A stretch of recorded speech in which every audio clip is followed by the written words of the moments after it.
नमस्ते friends, welcome back to my channel. आज मैं आप सबके साथ शेयर करूंगी अपना नाइट किचन क्लीनिंग रूटीन। बताऊंगी कुछ ऐसे क्लीनिंग टिप्स जो आपको किचन साफ़ करने में बहुत काम आएंगे। इसके लिए वीडियो को एंड तक ज़रूर देखें।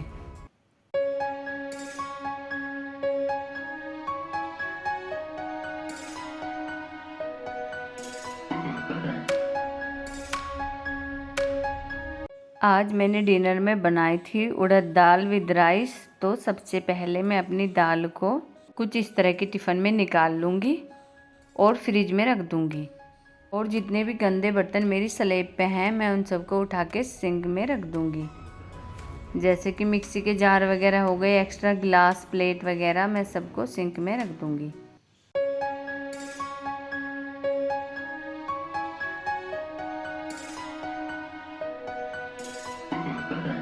मैं अपने बचे हुए राइस को भी कुछ इस तरह के टिफ़िन में निकाल लूँगी। मैंने टिफ़िन मार्केट से इसलिए ला रखे हैं क्योंकि मैं कोई भी चीज़ फ्रिज में बिना ढके नहीं रखती।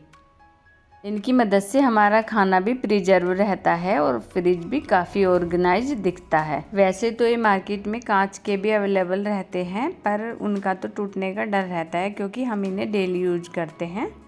तो मैं तो ऐसे टिफ़िन स्टील के ही प्रेफर करती हूँ। जो एक्स्ट्रा आटा हम रोटी बनाने में यूज करते हैं वो मैं कुछ इस तरह के डब्बे में रखती हूँ। अब मैं इसे भी पोंछ लूँगी और पोंछ के अपने आटे के डब्बे पर ही रख दूँगी।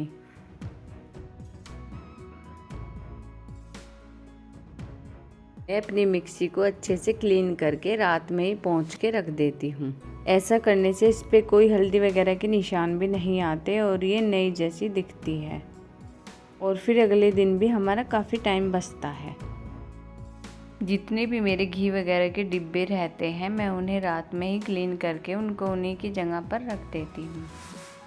सारे बर्तन और डब्बे वगैरह हटा के अब मैं अपने काउंटर टॉप को क्लीन कर लूँगी। चाहे और एक्स्ट्रा काम कितने भी आ जाएं, पर हमें अपने किचन काउंटर टॉप को हमेशा क्लीन करके ही रखना है। अगर हम अपने काउंटर टॉप को एक भी दिन क्लीन ना करें तो हमारी काउंटर टॉप पर चींटियाँ और इंसेक्ट का अटैक हो ही जाता है, जो हमारे सेहत के लिए बहुत ही बुरा रहता है।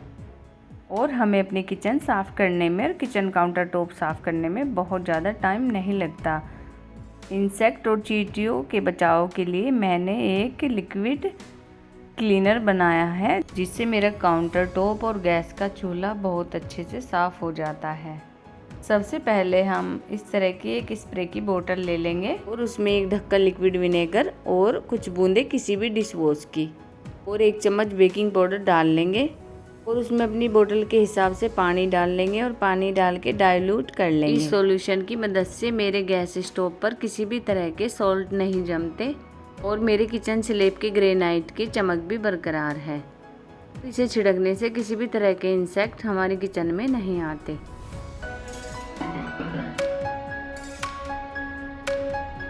और मैं मॉर्निंग में पीती हूँ 1 गिलास पानी कॉपर के गिलास में, तो मैं उसे रात में भर के रख लेती हूँ।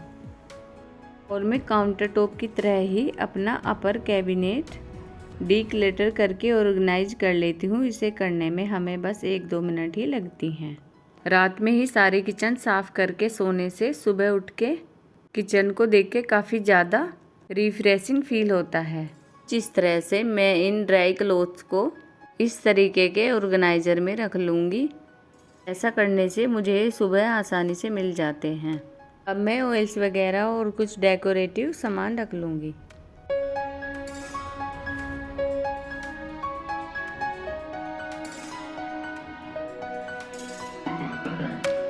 मैंने सारे बर्तन अपनी किचन सिंक में इकट्ठे कर दिए थे। अब मेरा बस इस तरफ का ही काम रह गया है। मैं कुछ इस तरह से पार्ट में डिवाइड करके अपने काम को करती हूँ।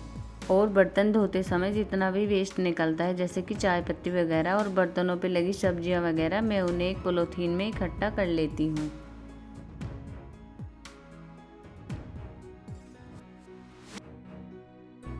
और उन्हें एक ही बार फिर डस्टबिन में डाल देती हूँ। ऐसा करने से हमारे किचन सिंक के पाइप में कभी स्मेल नहीं आती और किसी भी तरह का ब्लॉकेज आसानी से नहीं होता। ये सब काम करने में हमें ज़्यादा टाइम नहीं लगता और बर्तन धोते समय जितने भी मेरे बर्तन हैं मैं उन्हें एक साइड बास्केट में स्टोर करती हूँ और जो मेरे कप वगैरह हैं कांच के उन्हें मैं इस छोटी बास्केट में रखती हूँ।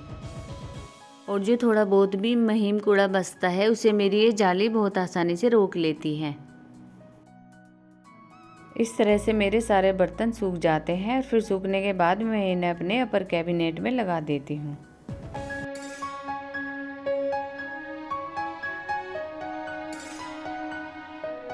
और मैं अपनी साबुन को कभी भी स्लैब पे नहीं छोड़ती, कुछ इस तरह से यहाँ पे रख देती हूँ, क्योंकि रात पर हमारी साबुन में जो लिक्विड निकलता है उससे हमारे काउंटर पे सोल्स के निशान आ जाते हैं। सिंक को साफ़ करने के लिए मैं सॉल्यूशन में थोड़ी सी डिश वॉश की मात्रा बढ़ा लेती हूँ। सिंक स्टील की होती है तो ये डिश वॉश की मदद से काफ़ी हद तक चमक जाती है। हमें कभी भी अपनी सिंक को काफ़ी हार्ड ब्रश या जूने वगैरह से साफ़ नहीं करना चाहिए, ना बहुत ही गंदे स्क्रैचेज आ जाते हैं। मैं इस ब्रश की मदद से हमेशा अपनी किचन सिंक को साफ़ करती हूँ। इससे मेरी किचन सिंक काफ़ी अच्छे से साफ़ हो जाती है और हाथ भी गंदे नहीं होते। इस तरह से ही मैं अब इस ड्रेनेज जाली को साफ़ कर लूँगी और अब पूरी सिंक को मैं अच्छे से धो दूँगी। कभी कभी हमें पता नहीं चलता हमारे प्रेजेंट के एफर्ट से हमारे फ्यूचर में कितने चेंजेस आ जाते हैं, इसलिए हमें अपना कोई भी काम कल के ऊपर नहीं छोड़ना चाहिए, उसे समय रहते ही कर लेना चाहिए। और सारी क्लीनिंग होने के बाद हमें अपनी टैब को सूखे कपड़े से साफ़ कर लेना चाहिए, क्योंकि इस पे भी काफ़ी हद तक सोल्ट जम जाते हैं। अगर आपको मेरी वीडियो अच्छी लगी हो तो अभी जाके चैनल को सब्सक्राइब करें और वीडियो को लाइक करना ना भूलें।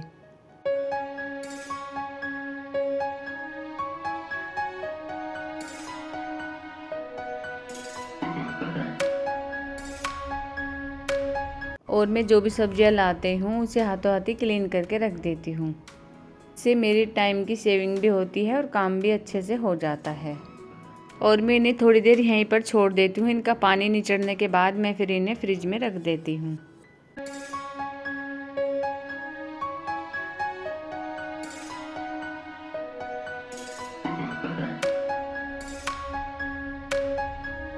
अब मैं सारा काम करने के बाद अपनी सिंक में ड्रेन हार्पिक डाल दूंगी। ये हमारी सिंक को ब्लॉक होने से बचाता है और बैड स्मेल को भी रोकता है।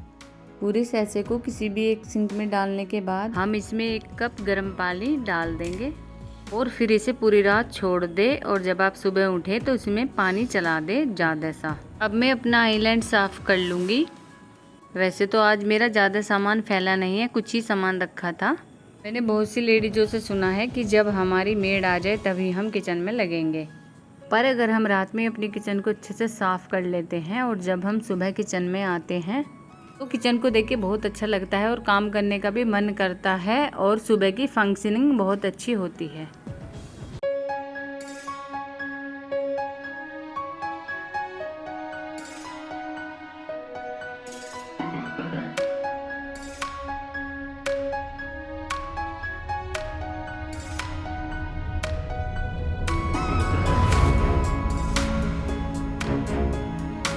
और जितना भी मेरा पूरे दिन का खाना बचता है रात तक उसे मैं बाहर बैठे डॉगियों को दे देती हूँ। पर मैं हमेशा कोशिश करती हूँ कि मैं झूठा खाना जीव जंतुओं को ना दूँ, इसलिए मेरी जो सही रोटियाँ बचती हैं मैं वे ही डालती हूँ सारे डॉगियों को। अगर आपको मेरी वीडियो अच्छी लगी हो तो please like share and subscribe my channel और कमेंट करना ना भूलिएगा।